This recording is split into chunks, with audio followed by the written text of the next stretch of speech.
നമസ്കാരം. ആയുർജ്യോതിയുടെ പുതിയ വീഡിയോയിലോട്ട് ഏവർക്കും സ്വാഗതം. ഇന്ന് നമുക്ക് മലരിൻ്റെ ഗുണങ്ങൾ നോക്കാം.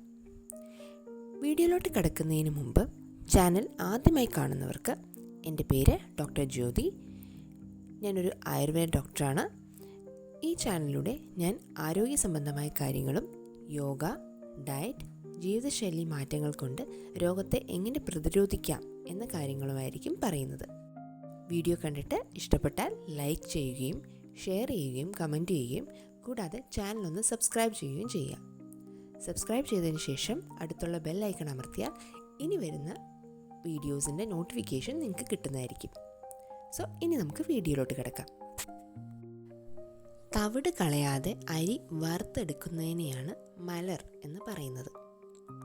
ഇതിനെ ആയുർവേദത്തിൽ ലാജ എന്ന് വിളിക്കുന്നു. എന്നാൽ തവിട് കളഞ്ഞെടുക്കുന്നതിനെ അല്ലെങ്കിൽ തവിട് കളഞ്ഞ് വറുത്തെടുക്കുന്നതിനെ പൊരി എന്നാണ് പറയുന്നത്. ഈ മലരിനെ നമ്മൾ ഇംഗ്ലീഷിൽ പോപ്ഡ് റൈസ് എന്നും പൊരിയെ പഫ്ഡ് റൈസ് എന്നാണ് പറയുന്നത്. ഈ രണ്ടിനും രണ്ട് ക്വാളിറ്റീസാണ് ഉള്ളത്. മലർ എന്ന് പറഞ്ഞാൽ കാർബോഹൈഡ്രേറ്റ് റിച്ച് ആയിട്ടുള്ള ഒരു സോഴ്സാണ്. ഇതിൽ ഫാറ്റ് കണ്ടൻറ്റ് അല്ലെങ്കിൽ കൊഴുപ്പിൻ്റെ അളവ് വളരെ കുറവാണ്. സോഡിയത്തിൻ്റെ അളവും കുറവാണ്. ഇതിൽ iron, calcium, magnesium, dietary fibres എന്നിവ ധാരാളം അടങ്ങിയിരിക്കുന്നുണ്ട്. ഇനി നമുക്ക് മലരിൻ്റെ ഉപയോഗങ്ങൾ നോക്കാം.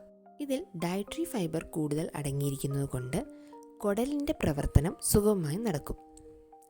ഇത് ജഠരാഗ്നിയെ ദീപ്തമാക്കാനും സഹായിക്കുന്നു. അതുപോലെ തന്നെ കോൺസ്റ്റിപ്പേഷൻ അല്ലെങ്കിൽ മലബന്ധത്തിന് നല്ലൊരു പരിഹാരമാണിത്. ഭക്ഷണം കഴിക്കാൻ ബുദ്ധിമുട്ടുള്ളവർക്ക് മലരിട്ട് തിളപ്പിച്ച വെള്ളം വളരെ നല്ലതാണ്. പ്രമേഹ രോഗികൾക്ക് ഇത് ഉത്തമമാണ്. ഇങ്ങനെയുള്ള രോഗികൾ അനുഭവപ്പെടാൻ സാധ്യതയുള്ള ക്ഷീണത്തിന് നല്ലൊരു പരിഹാരമാണ് മലരിട്ട് തിളപ്പിച്ച വെള്ളം. ഇത് കരിക്കൻ വെള്ളത്തിന് സമാനമായ ഗുണമാണ് നൽകുന്നത്. വേനൽക്കാലത്ത് ഈ വെള്ളം കുടിക്കുന്നത് ക്ഷീണം മാറാനും വയറിനുണ്ടാകുന്ന ബുദ്ധിമുട്ടുകൾ അകറ്റി ശരീരത്തിന് തണുപ്പിക്കാനും സഹായിക്കുന്നു. ഇതിൽ ആൻറ്റി ഓക്സിഡൻറ്റ്സ് കൂടുതൽ അടങ്ങിയിരിക്കുന്നത് കൊണ്ട് രോഗപ്രതിരോധ ശക്തി വർദ്ധിപ്പിക്കുന്നു. അകാല വാർദ്ധക്യവും അകറ്റും. ഇത് മുഖക്കുരു, എക്സീമ പോലുള്ള ചർമ്മ പ്രശ്നങ്ങൾക്കും വളരെ നല്ലതാണ്. മലർ ഛർദിയുടെ അഗ്ര ഔഷധമായിട്ടാണ് ആയുർവേദത്തിൽ വർണ്ണിച്ചിരിക്കുന്നത്. ഗർഭാല ഛർദിക്കും വളരെ ഉത്തമമാണ്. ഇതിൽ അയൺ കണ്ടന്റ് കൂടുതൽ ഉള്ളതുകൊണ്ട് അനീമിയ അല്ലെ വിളർച്ചയ്ക്ക് വളരെ നല്ലതാണ്. ഡയറ്ററി ഫൈബർ കൂടുതൽ ഉള്ളതുകൊണ്ട് വെയ്റ്റ് ലോസ് ആഗ്രഹിക്കുന്നവർക്കും നല്ലതാണ്. കാൽഷ്യം ഉള്ളതുകൊണ്ട് എല്ലിൻ്റെ ബലത്തിനും ഉത്തമമാണ്. സോഡിയം കണ്ടന്റ് കുറവായതുകൊണ്ട് BP ഉള്ളവർക്ക് ഉപയോഗിക്കാവുന്ന ഒന്നാണ് ഇത്.